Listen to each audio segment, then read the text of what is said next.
Dear class 10th student, उम्मीद है आप खैरियत से होंगे। आपकी जो न्यू बुक है नेशनल बुक फाउंडेशन की, उसकी एक्सरसाइज 3.2 तक हम पहुंच चुके हुए हैं और पहले 9 क्वेश्चन की वीडियो आप मेरे चैनल के ऊपर देख चुके हैं। बाकी इसके अलावा इससे पिछली जितनी भी एक्सरसाइज हैं उनकी वीडियोस मेरे चैनल के ऊपर क्लास 10th न्यू बुक की जो प्लेलिस्ट है वहाँ पे भी मौजूद है।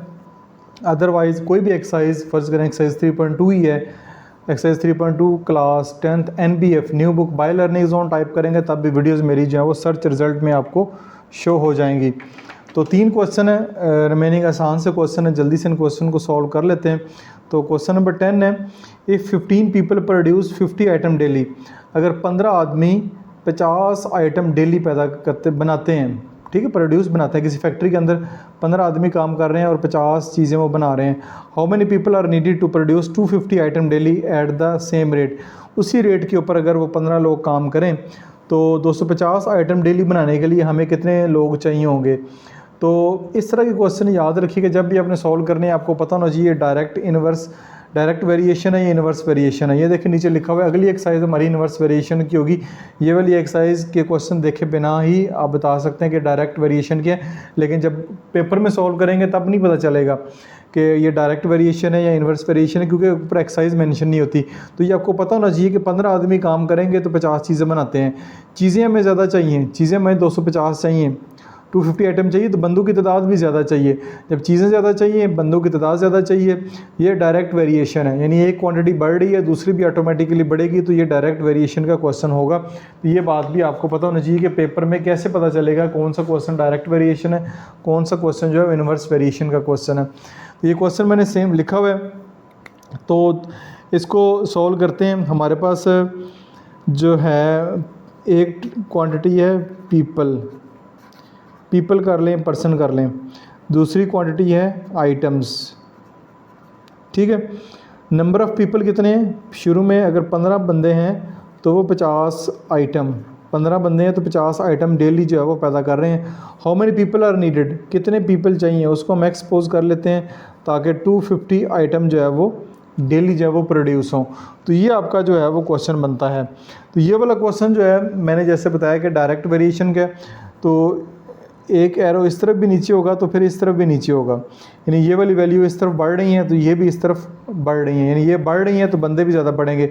चाहे एरो ऊपर की तरफ दोनों लगा लें चाहे नीचे की तरफ लगा लें, इससे कोई फ़र्क नहीं पड़ता, बस एरो की डायरेक्शन एक साइड होनी चाहिए। इससे ज़ाहिर होता है कि ये डायरेक्ट वेरिएशन का क्वेश्चन है। तो चाहे 15/x लिख लें, चलें 15/x ही लिख लेते हैं, इज़ इक्वल टू 50/250। चाहे x/15 लिख लें, x/15 लिखेंगे इधर पे 250/50 करना पड़ेगा। दरमियान में इक्वल का साइन है, दोनों तरफ क्रॉस मल्टीप्लाई करवाएं तो ये आपके पास आ जाएगा 50x is equal to 15 multiply by 250, यानी क्रॉस मल्टीप्लिकेशन में ये आएगा। हमने x की वैल्यू फाइंड करनी है, तो 15 मल्टीप्लाई बाय 250 डिवाइड बाय 50, इधर मल्टीप्लाई हो रहा है, इधर आके क्या हो जाएगा, डिवाइड हो जाएगा। तो ये 0 इस 0 से कट गया, 5 1 ज़र 5, 5 3 ज़र 15, x is equal to 3 multiply by 25। तो जब 3 मल्टीप्लाई बाय 25 करेंगे तो ये हमारे पास आएगा 75 पीपल। अब हमें, ठीक है, पीपल्स नहीं पीपल, 75 लोग चाहिए, यानी 75 लोग चाहिए आपको 250 आइटम अगर आप डेली के ऊपर बनाना चाह रहे हैं। तो जैसे देखा आइटम की तादाद बढ़ी तो बंदों की तादाद भी जो बढ़ गई। तो ये इस तरह आपका क्वेश्चन जो है सॉल्व हो गया। उम्मीद आपको समझ आया होगा। नेक्स्ट क्वेश्चन की जानब मूव करते हैं। नेक्स्ट क्वेश्चन है price of, question number 11, price of 5 dozen eggs is ₹450।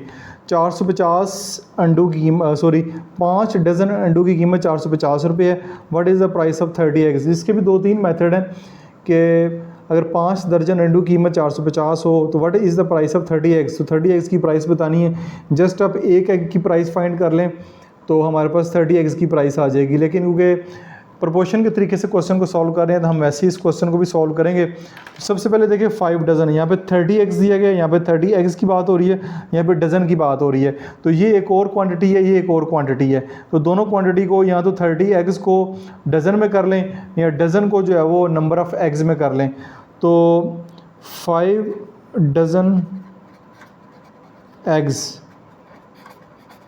कितने होते हैं, 1 दर्जन में कितने होते हैं 12, ठीक है 5 दर्जन है तो ये हमारे पास आ जाएगा 12 मल्टीप्लाई बाय 60 एग्स, ठीक है 60 एग्स की कीमत जो है वो 450 है, ठीक है 450 है।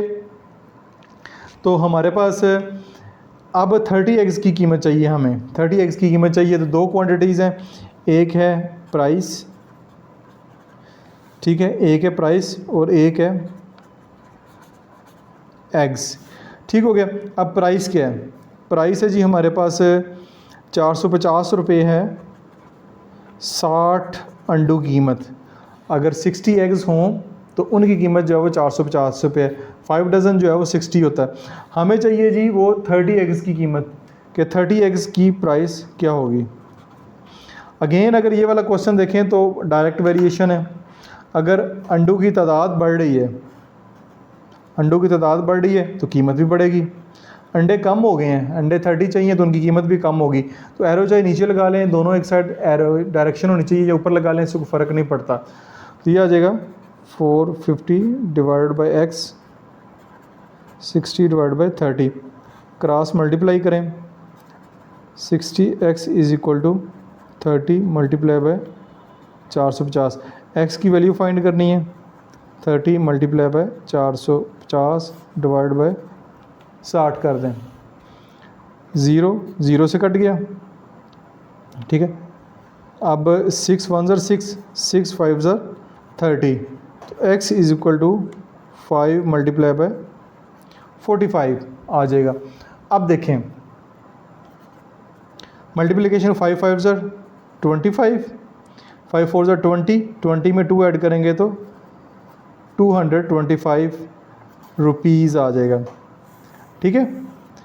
अब यानी 30 एग्स की कीमत जो है वो 225 रुपये बनी है, 60 एग्स की कीमत 450 है, तो अंडे आधे हुए हैं तो कीमत भी समझ लें आपके पास आधी हो गई है। तो ये आपका क्वेश्चन इस तरह प्रोपोर्शन के साथ, इसके 2-3 मेथड उससे हो सकता है, आपके टीचर जैसे करवाएंगे वैसे कर लीजिएगा। मुझे जो आसान लगा मैंने उस मेथड के साथ ये क्वेश्चन आपके साथ शेयर कर दिया है। अच्छा जी, जो लास्ट क्वेश्चन है उसकी जानब मूव करते हैं। लास्ट क्वेश्चन में एक टेबल बना हुआ है, टेबल को फिलअप करना है।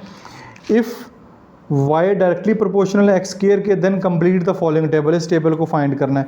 तो डायरेक्टली प्रोपोर्शनल है, सबसे पहले जो है हम क्या करेंगे, k की वैल्यू फाइंड करेंगे जैसे कि हमने पिछले क्वेश्चन में किया है।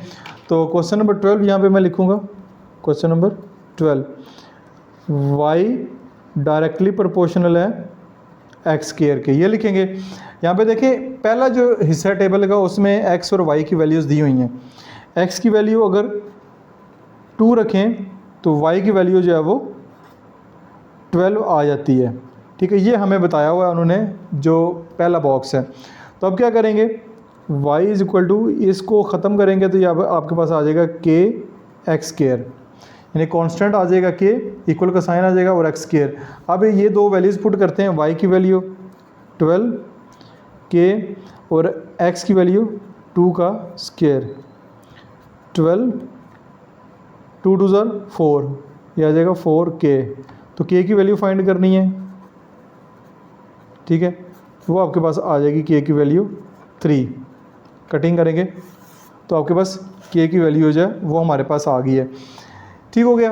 अब चलते हैं नेक्स्ट, हमारे पास जो फार्मूला है वो यही है कि k की वैल्यू है 3।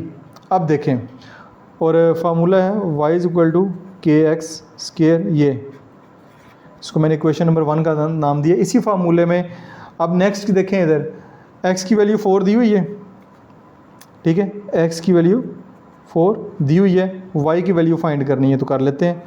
y k की वैल्यू 3 हमारे पास आ गई है और x की वैल्यू 4 है, 4 का स्क्वायर आ जाएगा 3, 4 का स्क्वायर क्या होता है 16, तो y की वैल्यू क्या आ जाएगी 48, ये y की वैल्यू आ जाएगी, तो इधर आएगा 48। नेक्स्ट चलते हैं, इसको मैं ऊपर कर लेता हूँ। k की वैल्यू अगेन 3 है, अब y की वैल्यू, अब x की वैल्यू कितनी दी गई है 5, x की वैल्यू कितनी दी गई है 5। फार्मूला यही का y इज़ इक्वल टू के एक्स स्क्वायर।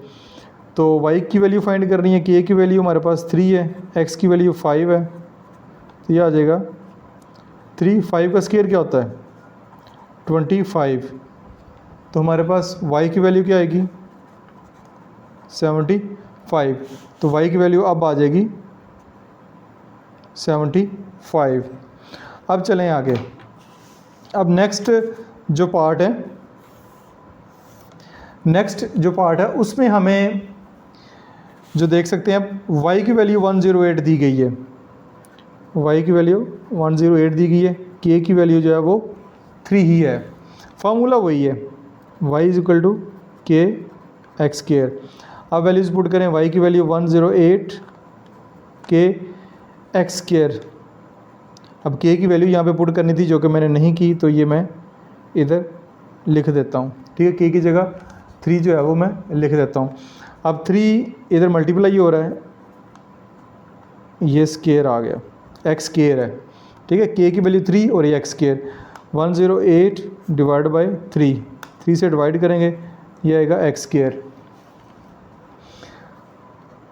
3 1 ज़र 3, 3 3 ज़र 9, 3 3 ज़र 9 हो जाएगा, और 1 करी जाएगा, इधर आएगा 18, 3 6 ज़र 18 हो जाएगा। तो हमारे पास एक्स स्क्वायर आ जाएगा 36, एक्स स्क्वायर आ जाएगा 36। हमने एक्स स्क्वायर की वैल्यू फाइंड नहीं करनी, हमने फाइंड करनी है जस्ट एक्स की। दोनों तरफ स्क्वायर लेंगे, स्क्वायर रूट लेंगे, तो एक्स की वैल्यू क्या आ जाएगी 6, एक्स की वैल्यू आ जाएगी 6। तो ये हमारे पास यहाँ पे आएगा, एक्स की वैल्यू डालेंगे 6। तो इस तरह जो है क्वेश्चन सॉल्व करेंगे, उम्मीद आपको समझ आ रही होगी। अच्छा जी, नेक्स्ट पार्ट पे आ जाए। नेक्स्ट पार्ट हमारे पास है, अब y की वैल्यू जो है वो 300 दी गई है, y की वैल्यू 300 दी गई है, और x की वैल्यू जो है वो आपने फाइंड करनी है, फार्मूला वही है y इज इक्वल टू के एक्स स्क्वेयर, यही फार्मूला है। तो y की वैल्यू 300, k की वैल्यू हमारे पास 3 जो कि हमने फाइंड किया है एक्स स्क्वेयर, तो 300 divided by 3 is equal to x square, ये हमारे पास आ जाएगा x square is equal to 100। तो एक्स स्क्वेयर की वैल्यू फाइंड नहीं करनी, जस्ट एक्स की करनी है, दोनों तरफ स्क्वेयर रूट लेंगे। तो 100 का स्क्वेयर रूट ले लें, आप कैलकुलेटर की मदद से ले लें, तो हमारे पास 10 आएगा, ठीक है। तो एक्स की वैल्यू क्या आ जाएगी 10, तो यहाँ पे एक्स की वैल्यू आएगी 10। अब आगे चलें, एक्स की वैल्यू जो है वो 3 दी गई है, एक्स की वैल्यू 3 दी गई है, के की वैल्यू हमारे पास 3 है, वाई की वैल्यू हमने अब फाइंड करनी है, फार्मूला वही है वाई इज इक्वल टू के एक्स स्क्वायर, ठीक है। तो वाई इज इक्वल टू के की वैल्यू 3, एक्स की वैल्यू 3, 3 का स्क्वायर, तो ये आ जाएगा 3, 3 का स्क्वायर 9, 3 का स्क्वायर आएगा 9, तो वाई की वैल्यू आ जाएगी 27, वाई की वैल्यू क्या आ जाएगी 27, ये आप इधर पुट कर दें।